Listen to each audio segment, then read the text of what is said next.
அனைவருக்கும் வணக்கம். முத்து தமிழ் வடித்து மூன்று நெறி வளர்த்து கத்தும் கடல் மீது கலங்களில் விளையாடும் தென்பாண்டி மண்டலமே, முச்சங்கம் கண்டு மூவேந்தர் அவைதவழ்ந்த மூவா தமிழே, முப்பாலும் தப்பாமல் எப்போதும் எனக்கருள்வாய் தாயே தமிழே என் முதல் வணக்கம். நான் எடுத்துக்கொண்ட தலைப்பு செம்மொழி தமிழ் வளர்ச்சியில் கலைஞரின் பங்கு. இன்று ஏடு தூக்கும் சிறுவர்களே நாளைய நாடு காக்கும் தலைவர்கள். மோனத்தவமிருந்து பாரதியை பெற்ற தமிழ்தாய்தான் முத்துவேலர் கருணாநிதியையும் பெற்றிருக்கிறாள். நதி வரும் முன் மணல் தரும் முன், நதி வரும் முன் மணல் தரும் முன், நலம் வளர்த்த தமிழனங்காம் தமிழ்மொழி காக்க அவரின் எழுதுகோள் இறுதி மூச்சு வரை பழுதின்றி எழுதியது. 15 நாவல்கள், 20 நாடகங்கள், 15 சிறுகதைகள், 210 கவிதைகள் என அவரது படைப்புகளாக வெளிவந்த நூல்கள் மொத்தம் 178. கோவில் கூடாது என்பதற்காக அல்ல, அது கொடியவரின் கூடாரமாய் மாறிவிடக் கூடாது என்பதற்காக என்று மூட கருத்துக்களை முட்டரித்தது அவர் வசனம். ஒவ்வொரு எழுத்தும் நான் பெரியார் பாசறையின் போர்வாள் என்று முழங்கியது. தமிழனென்று சொல்லடா தலை நிமிர்ந்து நில்லடா என்று ஒவ்வொரு தமிழனும் தலை நிமிரும் வண்ணம் தமிழுக்கு செம்மொழி என்ற உயர்ந்த நிலையை பெற்றுத்தந்து செம்மொழி மாநாட்டை நடத்தியவர் கலைஞர். ஓயாமல் உழைத்த ஒரு தமிழன் இங்கே ஓய்வெடுத்து கொண்டிருக்கிறான் என்று வாழும் பொழுதே தன் கல்லறையில் எழுதப்படும் எழுத்துக்களுக்காக தவமிருந்தவர் கலைஞர். இவ்வாறு தமிழை ஆண்ட கலைஞர் விண்ணுலகம் சென்றும் தன் படைப்புகளால் தமிழுக்கு தொண்டாற்றி கொண்டிருக்கிறார். இவ்வாறு தமிழை வளர்த்த கலைஞருக்கும் தமிழ் மொழிக்கும் என் நன்றிகளை தெரிவித்துக் கொள்கிறேன். நன்றி. முத்து விளைகின்ற 3 கடல் சூழ்ந்திருக்கும் தென்னகத்தில் அன்றும் இன்றும் என்றும் இளமை மாறாத என் முத்தமிழே, உன்னை வணங்கி உன் அவையை வணங்கி என் உரையை துவங்குகிறேன். இன்று நான் பேச எடுத்துக்கொண்டுள்ள சொற்பொழிவின் தலைப்போ செம்மொழி தமிழ் வளர்ச்சியில் கலைஞரின் பங்கு. தன்னம்பிக்கை, தைரியம், தமிழ் இம்மூன்றும் இவர் நெற்றியின் மூவரிக் கோடிகளாம். யாருடைய நெற்றியின் மூவரிக் கோடிகள்? முண்டாசியிட்ட பாரதியா அல்லது முடிசூட்டிய ராஜராஜ சோழனா? எளிமையானவர், நேர்மையானவர், உண்மையானவர், எழுச்சி மிக்கவர். ஆம், முத்தமிழறிஞர் கலைஞர் அவர்கள். உலக மனிதகுல வரலாற்றில் பொன்னெழுத்துக்களால் பொறிக்கப்பட வேண்டிய வாழ்க்கை முத்தமிழறிஞர் கலைஞர் அவர்களின் வாழ்க்கை. தன் தாய் தமிழ்நாட்டை தன் தமிழ் பற்றால் கட்டி எழுப்பிய பெருமை எம் கலைஞருக்கு உண்டு. தமிழர் வாழ்வுதனை அறம், பொருள், இன்பம் என்று ஈரடியால் நெறிப்படுத்திய வள்ளுவனுக்கு குமரியில் 100 அடியில் சிலை பதித்தவர். தேரா மன்னரை தமிழ் கொண்டு கொன்றதனால் கண்ணகிக்கு மெரினாவில் சிலை பதித்தவர். கல் தோன்றி மண் தோன்றா காலத்தே முன் தோன்றிய முத்தமிழுக்கு தன் வாழ்நாளில் மகுடம் சூட்டி வெற்றிக்கும் தோல்விக்கும் இடைதனில் செம்மொழி கொண்டவரே, எம் துயில் கலைக்கும் சூரியரே. ஆம், மூவேந்தர் பிரித்தாண்ட நாட்டை தற்கால தமிழ் ஊட்டி முக்கணி சுவை காட்டி திராவிட இனத்துக்கே மாண்பு பூட்டி 5 முறை தமிழினத்தை ஆண்டவரே, அறிவாலயத்தில் இன்னும் தமிழை ஆள்பவரே. கலைஞர் அவர் கரம் அது பொற்கரம், தமிழகத்தையே காத்த கரம், தமிழினத்துக்கே புகழ் சேர்த்த கரம். ஊருக்காக உழைத்த கலைஞன் தன்னை மறப்பான், அவன் கண்ணீரை மூடிக்கொண்டு இன்பம் கொடுப்பான். ஆம், 16 பெற்று பெருவாழ்வு வாழ்ந்து கொண்டிருக்கும் எம் கலைஞர் ஐயா அவர்களின் சொல்லையும் செயலையும் பற்றி வரலாறுகள் பேசும் என சொல்லி என் சிற்றுரைக்கு முற்றுப்புள்ளி வைக்கிறேன். நன்றி, வணக்கம். நாட்டரசன் நரியணையில் நலம் வாய்க்க பூத்திருந்து, ஏட்டரசன் சுவடிகளில் எழுத்து நலம் காத்திருந்து, பாட்டரசன் கவிதைகளில் படிமலைந்து, எங்கள் கூட்டுக்குள் வாழ்கின்ற செந்தமலை கும்பிட்டு வணங்குகின்றேன். என் பெயர் சா. சுபலட்சுமி. நான் அரசு உதவி பெறும் பள்ளியில் 7ஆம் வகுப்பு படிக்கும் மாணவி. நான் இன்று பேச எடுத்துக்கொண்ட தலைப்பு செம்மொழி தமிழ் வளர்ச்சியில் கலைஞரின் பங்கு. தரணியில் தலை சிறந்த தாய் மொழியாம் தமிழ் மொழியை செம்மொழியாக செதுக்கப்பட்ட தினமே கலைஞரின் பிறந்த நாளான ஜூன் 3. அன்றிலிருந்து தலை நிமிர்ந்து வாழ்வோம் தமிழ் மொழியாலே. தமிழ் மீது கலைஞர் கொண்ட தீராத காதல் அவரது மறைவு வரை நீடித்தது.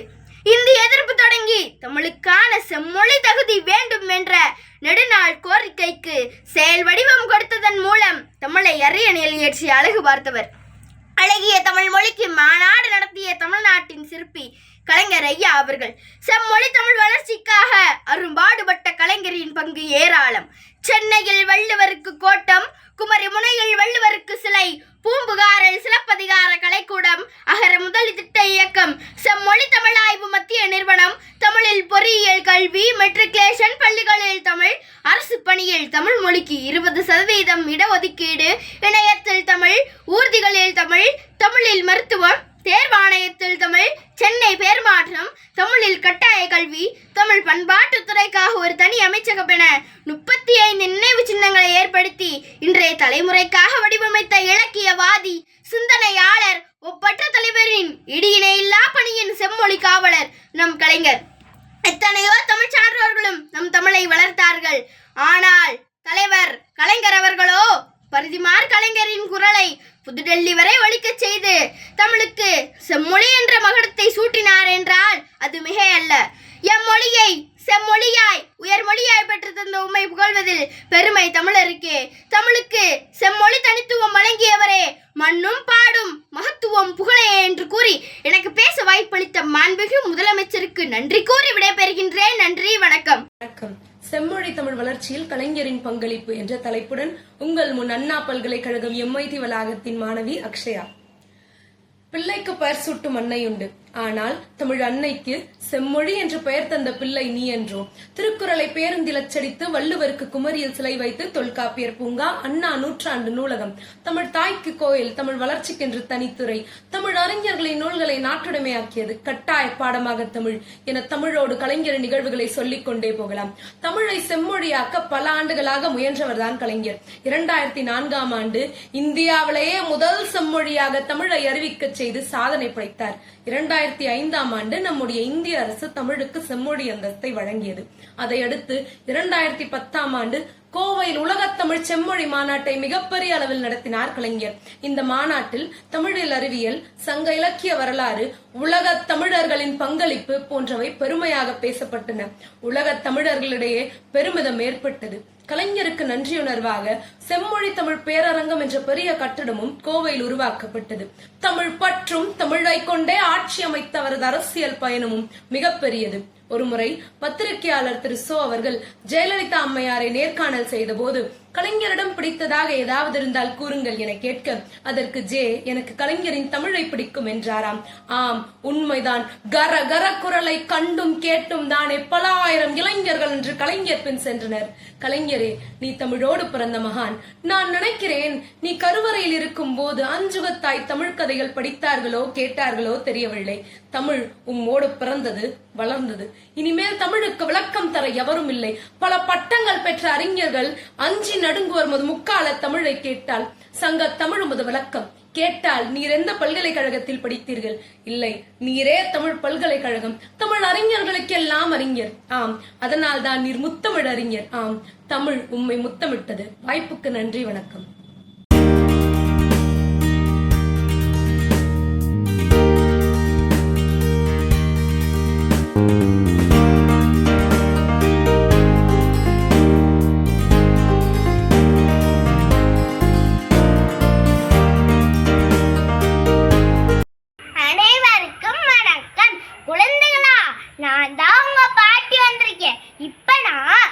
ஒரு குட்டி கதை சொல்ல போறேன். ஒரு ஊர்ல கணேஷ்னு ஒருத்தர் இருந்தானா. அவன் டெய்லியும் அந்த ஜிம்மிய போட்டு எத்திக்கிட்டே இருப்பான். அத அவங்க அக்கா பார்த்துட்டு அவங்க அம்மாட்ட போய் சொன்னாங்களாம். அவங்க அம்மா போய் அவங்க கணவர்கிட்ட போய் சொன்னாங்களாம், ஏங்க இந்த கணேஷ் டெய்லியுமே அந்த ஜிம்மிய போட்டு எத்திக்கிட்டே இருக்காங்க. அது சொன்னதுக்கு அவங்க அப்பா, சரி நான் அவனை பார்த்துக்கிறேன்னாங்களாம். ஒரு நாள் கணேஷ் அவன் நண்பர்களோட மாம்பழம் பறிக்க போனானாம். அப்ப அந்த கிளையில ஒரு மாம்பழம் இருந்துச்சான். அதை நான் கட்டாயமா பறிச்சே தீருவேன்னானா. ஆனா அவன் நண்பர்கள், வேணாண்டா தண்ணியில விழுந்துருவான் எவ்வளவோ சொல்லி பார்த்துட்டாங்களாம். ஆனாலும் அவன் கேட்கவே இல்லாம போனானாம். போனோடனே அவன் கீழே விழுந்துட்டானா. அந்த சவுண்டு கேட்டு ஜிம்மி அங்கிருந்து வேமா ஓடி வந்து தரன்னு அவனை வீட்டுல கொண்டே உட்கார வச்சுட்டான். அப்புறமாட்டி டாக்டர் கணேஷ் நல்லாதான் இருக்கான்னு சொல்லி மருந்து கொடுத்துட்டு போனாராம். அதுக்கப்புறம் கணேஷ் எந்திரிச்சு கேட்டானா, யார் என்னை காப்பாத்துனதுன்னு. அதுக்கு அவங்க அம்மா சொன்னாங்களா, இந்த ஜிம்மி தாண்டா உன்னைய காப்பாத்துச்சுன்னு. நான் எவ்வளோதான் அதுக்கு நஷ்டம் கொடுத்தாலும் அது என்னை இன்னைக்கு காப்பாத்திருக்குன்னு. இந்த கதையில இருந்து உங்களுக்கு என்ன புரியுது? யார் நம்மளுக்கு நஷ்டம் பண்ணாலும் ஆனா நம்ம அவங்களுக்கு நல்லதுதான் பண்ணணும்னு. குறள், இன்னார் செய்தாரே ஒருத்தர் அவர் நாண நன்மையும் செய்து விட. நன்றி. அன்னை தமிழுக்கும் அனைவருக்கும் என் பணிவான வணக்கம்.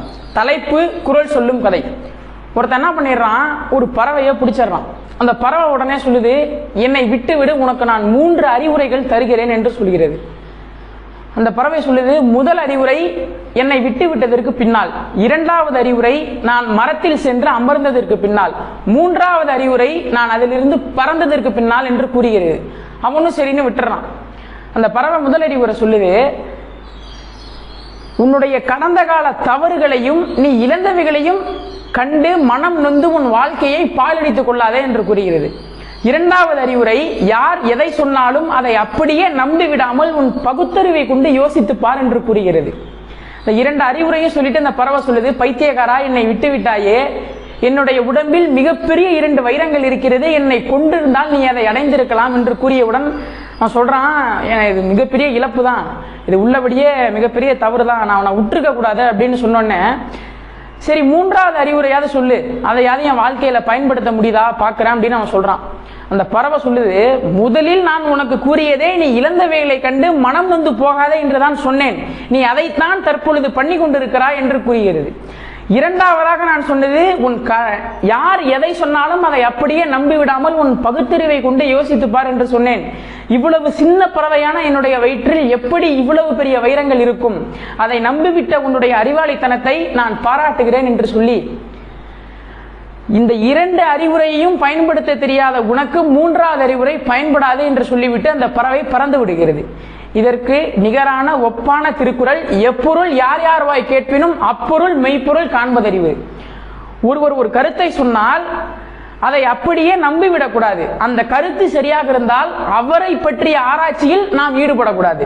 அனைவருக்கும் நன்றி, வணக்கம். அனைவருக்கும் வணக்கம்.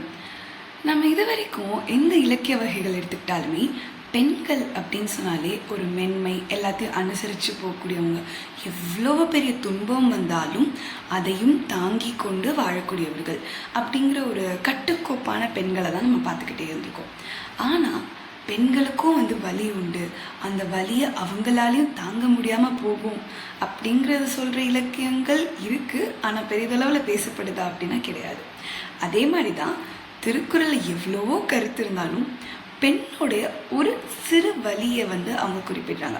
அது என்ன வலி அப்படிங்கிறது இந்த கதையில் பார்க்கலாம். இந்த கதையில் ஒரு நாயகன், ஒரு நாயகி இருக்காங்க. அந்த நாயகன் அவனோட வேலை தொடர்பாக அவன் வெளியூருக்கு போக வேண்டிய ஒரு சூழல் ஏற்படுது. அப்போ இந்த நாயகியோ அவனை போகாத அப்படின்லாம் அவன் சொல்லலை. ஆனால் அவன் போனதுக்கப்புறம் அவள் அவ்வளோ வருத்தப்படுறான். அவளோட வருத்தம் எந்த அளவுக்கு இருக்குது அப்படின்னா அதை 1-2 வார்த்தையால் நம்மளால் சொல்ல முடியாது.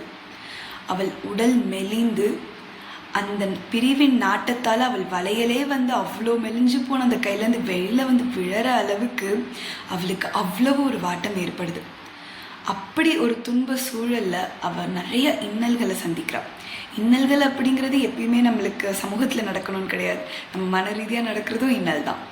அப்படி அவள் அந்த இன்னல் அவள் தோழிகிட்ட சொல்லி அவள் வருந்துற காட்சியாக இருக்கட்டும், இல்லை அப்படின்னா அவளை பிரிந்து சென்ற அந்த நாயகன் திரும்ப எப்போது வருவான் அப்படின்னு அவள் காத்து கொண்டிருக்கிறதா இருக்கட்டும், இது எல்லாமே சேர்ந்து அமைகிறது தான் இந்த நாயகியோட கதை. என்னடா திருக்குறளுக்கும் இந்த நாயகிக்கும் என்ன சம்மந்தம் அப்படின்னு பார்க்குறோமா? திருக்குறள் அப்படின்னாலே ஒழுக்கத்தை பற்றி மட்டும் பேசுறது கிடையாது, இல்லறம், வாழ்வியல், காதல் எல்லாத்த பற்றியும் பேசுகிறது தான். அப்படி திருக்குறள் இருக்கிற பிரிவாற்றாமை அப்படிங்கிற ஒரு அதிகாரத்தில் இருக்கிறது தான் இந்த தலைவியோட துன்பங்கள். இதில் அவள் எவ்வளவு துன்பப்படுறா. தலைவனை பிரிந்து அவள் உயிர் வாழவே என்னால் இனிமேல் முடியாது. எத்தனையோ பெண்கள் கணவனை பிரிஞ்சு வாழ்கிறாங்க, ஆனால் என்னாலலாம் அப்படி வாழ முடியாதுப்பா, என்னாலலாம் முடியாது, வந்துரு, நீ ஏன் வந்துருன்னு கூட இல்லை, நீ ஏன் போன, நீ பிரிஞ்சு போனதே என்னால் தாங்க முடியல, நீ திரும்ப வந்துருவேன்னு சொல்கிற ஆறுதலை கேட்குற கூட நான் உயிரோட இருப்பேனான்னு தெரில. அந்த அளவுக்கு அவள் அவ்வளோ வாட்டத்துக்கு ஆளாகிறா. அதை அழகாக எடுத்து உரைக்கிறது தான் பிரிவாற்றாமை அப்படிங்கிறது. அதில் முக்கியமாக ஒரு குரலில் சொல்லுவாங்க, அவள் எந்த அளவுக்கு சோகத்துக்கு ஆளாகிறானா, அவள் உடல் மெலிந்து அவள் கையில் அணிந்திருக்கக்கூடிய வலையில் அதுவாக வெளியில் விழுதான்.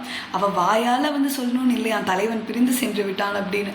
அவள் கையிலேருந்து விழக்கூடிய அந்த வலையிலே அவள் வாயிலிருந்து பேசக்கூடிய அந்த ஒலியை சொல்கிற விதமாக அமையுது அப்படின்ட்டு இந்த அதிகாரம் முழுக்க அவள் எவ்வளவு துன்பத்துக்கு ஆளாகிறா அப்படிங்கிறது ஒரு அழகிய வகையில் ஒரு அணிநயத்தோடு சொல்லியிருக்காங்க அப்படிங்கிறத நம்ம இந்த அதிகாரத்தில் நம்ம பார்க்குறது.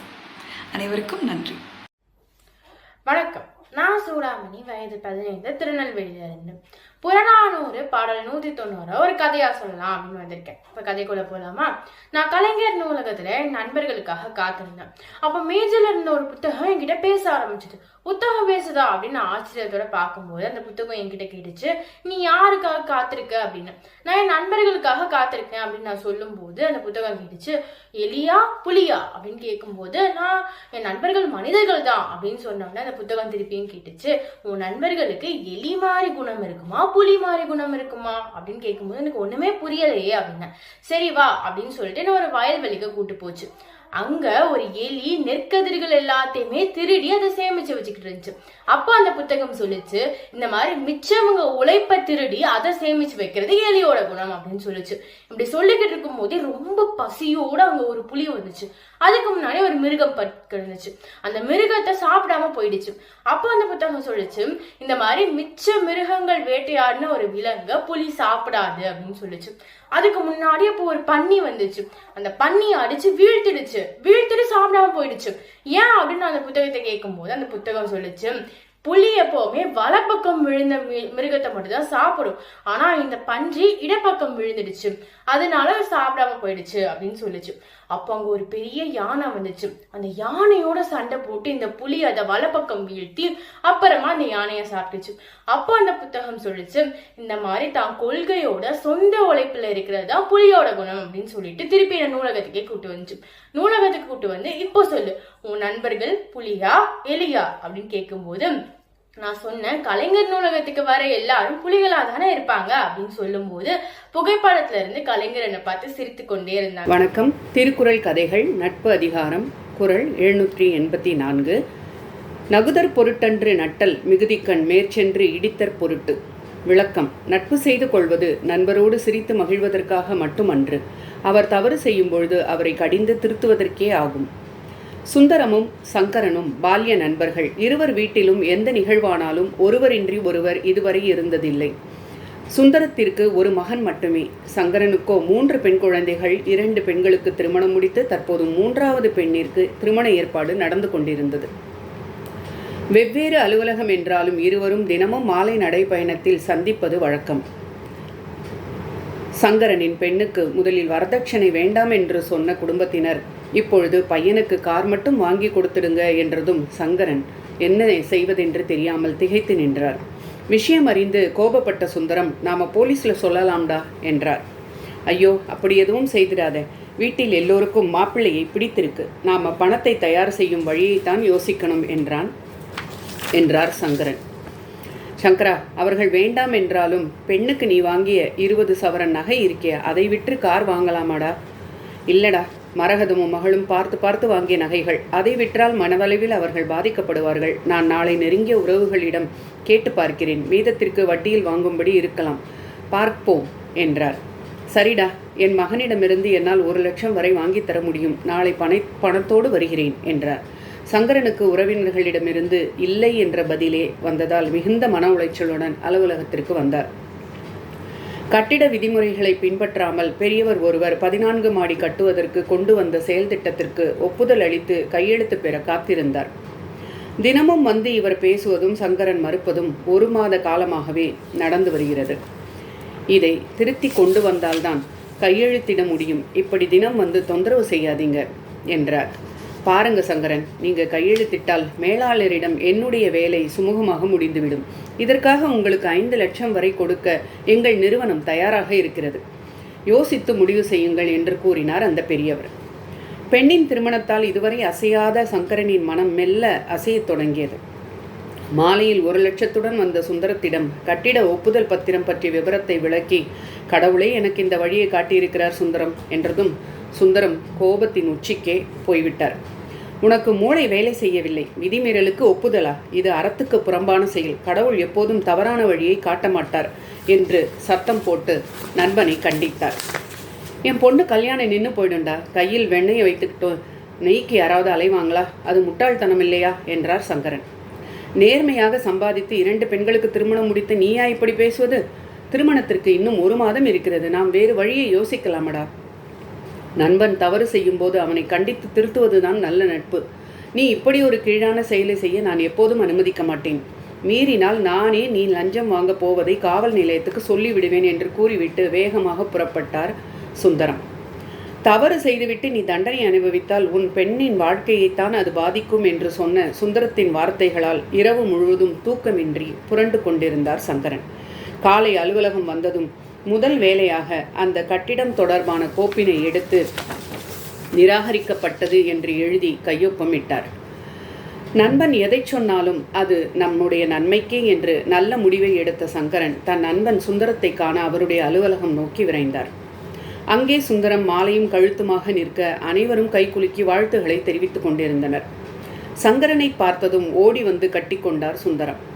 சங்கரா, விருப்ப ஓய்வுக்கு எழுதி கொடுத்து விட்டேன். எனக்கு சேர வேண்டிய ஓய்வூதிய தொகை 10 லட்சமும் ஒரே மாதத்தில் என் கைக்கு வந்துவிடும். நம் பெண்ணின் திருமணத்தை நாம் ஜாம் என்று சிறப்பாக நடத்தப் போகிறோம் என்று சிரித்தார். சங்கரனுக்கு பேச வார்த்தை வரவில்லை. இப்படிப்பட்ட நண்பனை பெற்ற நான் எவ்வளவு பெரிய தவறு செய்ய இருந்தேன் என்று மனதிற்குள் மருகி நின்றார். என்னை மன்னிச்சிடு சுந்தரம், உன் உதவியை உயிருள்ளவரை மறக்க மாட்டேன். சரி, நான் அந்த கோப்பில் ஒப்புதல் கையெழுத்து போட்டேனா இல்லையா என்று கேட்கவே மாட்டாயா என்று புரியாமல் கேட்டார். பரிதாபமாக கேட்டார். என் நண்பன் என் கண்டிப்பான வார்த்தையை மீறி தவறான வழிக்கு போக மாட்டான் என்று எனக்கு தெரியும். அதனால்தான் நான் விருப்ப ஓய்வு என்ற முடிவை தைரியமாக எடுத்தேன் என்றதும் சுந்தரத்தின் மார்பில் சாய்ந்து குலுங்கி குலுங்கி அழத் தொடங்கினார் சங்கரன். சுந்தரத்தின் கைகள் தவறுணர்ந்து மனம் திருந்திய நண்பனை ஆதரவாக அணைத்து கொண்டன. நன்றி. வெளியீடு உங்கள் செய்தி மக்கள் தொடர்புத்துறை.